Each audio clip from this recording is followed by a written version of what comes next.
안녕하십니까. 한국과학기술원 신소재공학과 교수 홍승범입니다. 이번 시간에는 여러분들과 함께 AI 감성 다중자아 메타버스 시대 일부를 진행하도록 하겠습니다.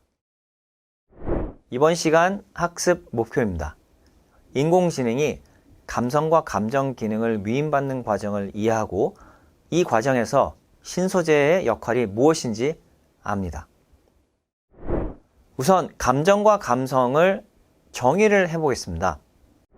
인간 뇌 중에서 감성, 기억, 자각 부분을 한번 보시도록 하겠습니다. 자, 한번 생각해 보시죠. 우리가 화가 났다, 혹은 기쁘다, 이러한 감정이 어떻게 이루어지나요? 어떤 과정을 통해서 그런 감정이 생기나요? 한번 차근차근 생각해 보면 외부 오감 자극이 일단 들어옵니다.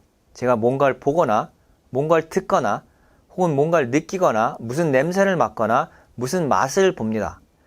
그런데 거기에 대해서 적절한 뇌의 반응이 일어납니다. 그 뇌의 반응은 전기화학적인 신호라고 할 수 있고 일예로 호르몬 분비를 생각할 수 있습니다. 그래서 에스테로겐, 프로게스테론, 테스토스테론, 도파민, 세로토닌, 엔돌핀과 같은 그러한 분자들이, 호르몬들이 우리 뇌에서 분비가 되면서 우리의 감정을 정의할 수 있게 되죠. 그런데 그런 오감 자극은 지금 현재의 오감 자극일 필요는 없습니다. 과거의 어떤 오감 자극을 기억했다가 그걸 다시 끄집어내서 감정이 생길 수도 있죠. 되뇌면서 더 화를 내는 분들도 계십니다. 그것처럼 과거의 오감 자극으로부터도 감정이 일어날 수가 있죠. 따라서 이런 감정 프로세스를 좀 단순하게 생각하면 입력단이 있고 출력단이 있습니다. 즉 자극을 받는 쪽이 있고 그렇게 받은 정보를 기반으로 내 뇌에다가 뭔가를 분사시키는 그런 기능들이 있습니다. 그래서 앞부분부터 한번 같이 생각을 해보도록 하겠습니다. 우선 받는 부분을 보면 바로 오감을 생각할 수 있는데 눈, 코, 입, 귀, 그리고 온몸 전체가 되겠습니다. 즉 시각, 후각, 촉각, 미각, 그리고 청각이 되겠죠. 그래서 하나하나 일단 우리가 생각해 보면 오감을 기계에 위임할 수 있는지 우리가 그 질문에 대한 해답을 좀 얻을 수가 있습니다. 우선 촉감입니다. 벤스마이어 랩 홈페이지를 따왔는데요.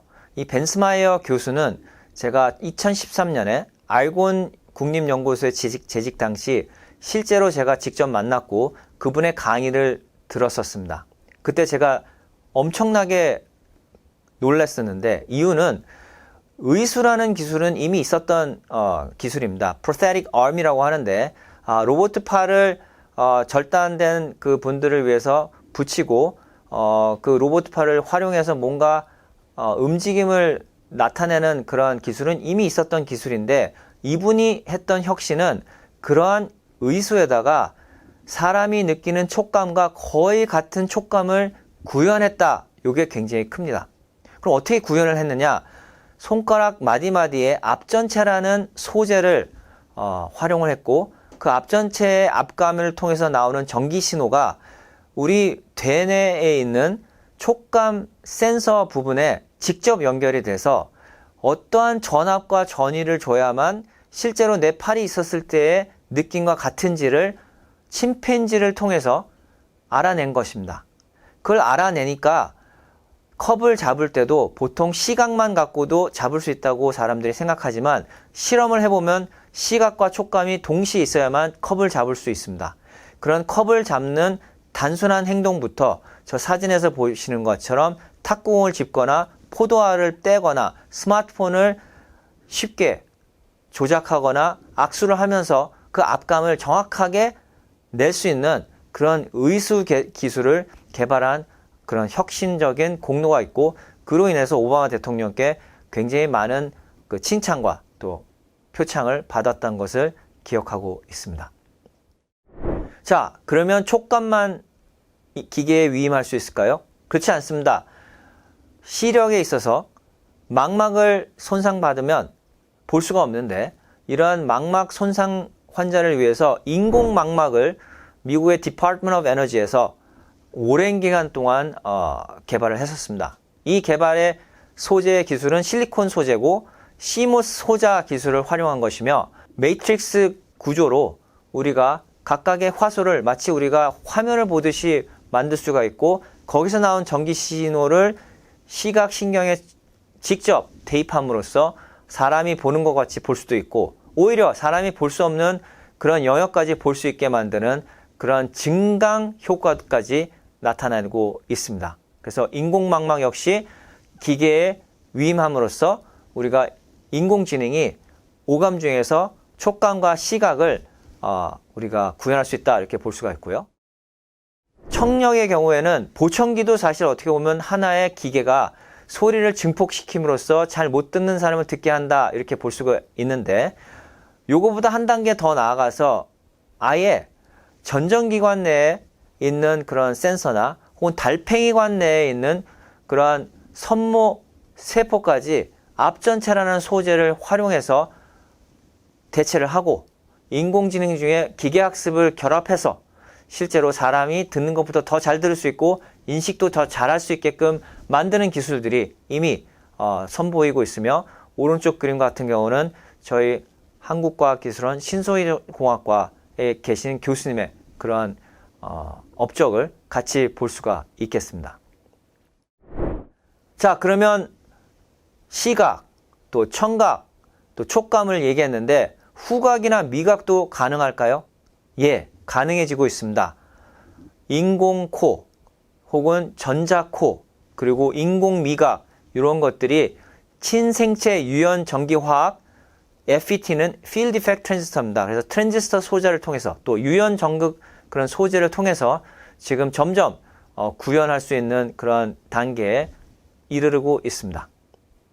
자, 이러한 것을 통해서 감정과 감성 기능 중에서 외부 오감 자극을 받아들이는 쪽은 기계에 위임할 수 있겠구나 이렇게 이제 생각을 하실 수 있겠습니다. 그렇다면 그렇게 받은 거에 대해서 반응하는 부분도 우리가 위임할 수 있겠는가라는 질문이 있겠죠.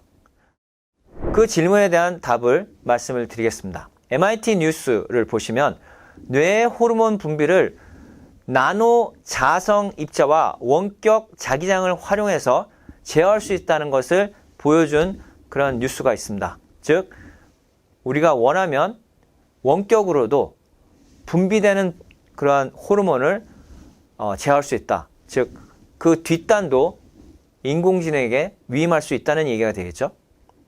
또한 이건 돼지의 대뇌 피질이 되겠는데 여러 가지 전극을 심어 놓음으로써 원하는 전기화학적인 신호를 줄 수도 있다 이렇게 볼 수가 있고요. 옵토뉴로제네틱스라고 해서 광을 이용해서 대뇌 신경세포를 자극함으로써 모터 스킬, 즉 내가 왼쪽으로 갈지 오른쪽으로 갈지도 우리가 제어할 수 있는 그런 기술이 지금 발전되고 있습니다.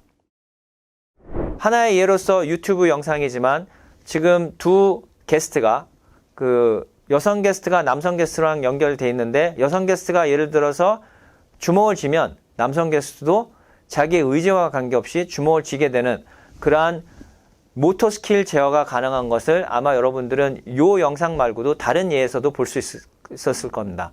그것은 예전에 개구리 뒷다리에다 전압을 가할 때 개구리의 의지와 관계없이 뒷다리를 움직였을 수 있던 그런 실험 결과를 우리가 좀 더 확대를 하면 아마 이해하기 쉬울 겁니다.